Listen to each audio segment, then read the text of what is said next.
This channel does not promote any violent, harmful, or illegal activities. All content provided by this channel is meant for an educational purpose only. Kalna পুরসভায় আজব এক কাণ্ড। কালনা পুরসভা চেয়ারম্যানের দাদাগিরি, দেখুন সেই ছবি একবার। কালনা পুরসভা চেয়ারম্যানের দাদাগিরি, পুরাতত্ত্ব বিভাগের নিরাপত্তারক্ষীর গায়ে হাত, ভাইরাল এই ভিডিওকে ঘিরে তোলপাড়। কাঠগড়ায় কালনা পুরসভা চেয়ারম্যান আনন্দ দত্ত, আপনি দেখছেন সেই ভাইরাল ভিডিও। পুরাতত্ত্ব বিভাগে নিয়ন্ত্রিত রাজবাড়ি চত্বরে জোর করে টোটো নিয়ে ঢুকতে গেলে বাধা দেন নিরাপত্তা রক্ষীরা, আর তখনই উত্তেজিত হয়ে এক নিরাপত্তা রক্ষীকে ঠেলে হুমকি দিয়ে টোটো নিয়ে চলে যায় কালনা পুরসভা চেয়ারম্যান আনন্দ দত্ত। জল নিয়ে যাওয়া যাবে না, জল নিয়ে যাওয়া যাবে না।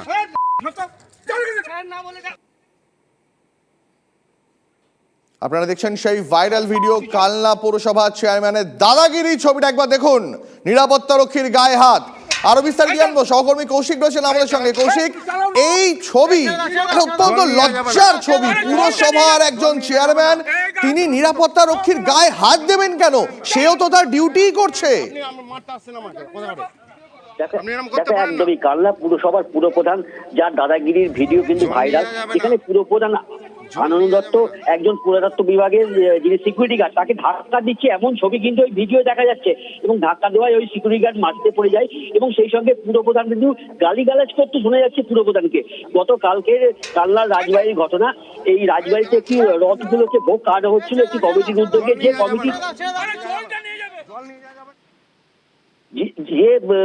কমিটির তরফ থেকে কি তত্ত্বাবধানে ছিলেন এই পুরপ্রধান, এবং নিজের জোর খাটিয়ে এই রাজবাড়িতে জল কোনো রকম গাড়ি প্রবেশ নিষেধ, কিন্তু পুরপ্রধান নিজের জোর খাটিয়ে টোটো করে জল দিতে চাইলে সিকিউরিটি গার্ড বাধা দেয়, এবং তখন পুরপ্রধান কিন্তু তাকে গালিগালাজ করে ধাক্কা দেয়।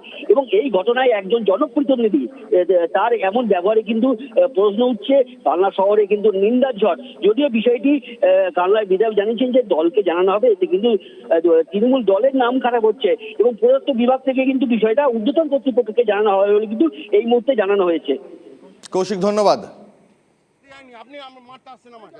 আমি যদি ব্যক্তিগতভাবে কোনো কাজ একটা যদি করে ফেলি, সেটা হচ্ছে যে ব্যক্তিগতভাবে করছি, এর সঙ্গে কিন্তু কোনো দলের সম্পর্ক নেই। কারণ দল আপনারা নিশ্চিন্তে থাকতে পারেন, কারণ মমতা বন্দ্যোপাধ্যায় একদিকে যেমন প্রশাসনিক তরফ থেকেও বলছে, আপনারা নিশ্চয়ই ইতিমধ্যেই দেখেছেন, কঠোর এবং কঠিন হতে বলছেন, ঠিক অনুরূপভাবে দলও কিন্তু কোনো রকম এই ধরনের কাজকে বরদাস্ত করছে না, এবং দল এইগুলো কাজগুলোকে সমর্থন করছে না।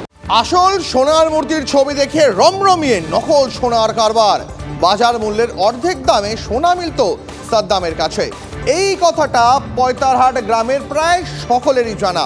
পুলিশ সূত্রে খবর, সাদ্দামের টার্গেট ছিল কলকাতার বড় বাজার, হাওড়া, হুগলি, মালদা সহ বেশ কয়েকটি জেলা। সাদ্দামের হাতে ছিল বেশ অনেকজন মিডলম্যান। সাগরেদদের সঙ্গে নিয়েই বাড়িতে বসে চলত প্রতারণা চক্র। মূলত ভিন রাজ্যের বাসিন্দাদেরই বেছে বেছে প্রতারণা করা হতো বলে অভিযোগ। সাদ্দামের কাছে টাকা চাইতে গেলে জুটত মার। বহু বছর ধরে নকল সোনার কারবারে সিদ্ধহস্ত সাদ্দাম। সন্দেশখালী শাহজাহানের মতো কুলতলিতেও সাদ্দামের দাপট ছিল বই কি।